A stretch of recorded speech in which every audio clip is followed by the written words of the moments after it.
Everyone, চলে এসেছি আবার একটা নতুন ব্লগ নিয়ে। আর আজকের দিনটা কিন্তু আমার কাছে ভীষণ স্পেশাল। তো কেন স্পেশাল পুরো ব্লগটা দেখলেই তোমরা জানতে পারবে। তো সকাল সকাল আমি আর বোন একটু দরকারে বেরিয়ে পড়েছিলাম, আর বাড়ি এসেই চিয়া সিড খেয়ে ব্রেকফাস্টে আজকে একটু ডালিয়া আর পাঁপড় ভাজা খেয়ে নিয়েছিলাম। আর আজকে রান্নার দায়িত্বটা আমার আর বোনের ওপরেই ছিল। তো ঠিক করেছিলাম আজকে একটু বিরিয়ানি করব, নর্মাল এগ দিয়ে করব। তো এখানে সব কিছু জোগাড় করে নিয়ে আমি আলুটাও ভেজে নিয়েছিলাম।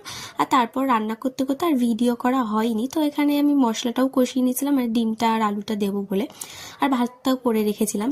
তো বিরিয়ানি তো কমপ্লিট হয়ে যাওয়ার পর আমরা খেয়ে নিয়েছিলাম। তো আমাদের বাড়িতে কে আসছে সেটা তোমাদেরকে বলেই দিই। তো আজকে এসেছে আমার দিদা আর মামা, বাংলাদেশ থেকে এসেছে। অনেক বছর পর, প্রায় 13-14 বছর পর আমি দিদা আর মামাকে দেখতে পাচ্ছি। আর দিদা আসার সময় নাড়ু বানিয়ে এনেছিল। তো বিকেলবেলা একটু দিদাকে নেল পালিশ পরিয়ে দিয়েছিলাম। দিদা সাজতে কিন্তু ভীষণ ভালোবাসে। আর বিকেলবেলা আমরা সবাই মিলে একটু বেরিয়েছিলাম ঘুরু ঘুরু করতে, দিদাকে নিয়ে একটুখানি এদিক ওদিক আমাদের এদিকটা একটু ঘুরিয়ে দেখানোর জন্য। তো এখানে দিদাকে একটা ড্রিঙ্কস কিনে দিয়েছিলাম। আর দিদা কিন্তু ফুটি, কোল্ড ড্রিঙ্কস এগুলো খেতে ভীষণ ভালোবাসে। তো এখান থেকে দিদার জন্য একটু সাজার জিনিস কেনার পর আমরা একটু জুতো কিনে দিলাম দিদার জন্য। তো দিদার হাতটা অসুবিধা ছিল, তো একটা পামশু কিনে দেওয়া হয়েছিল।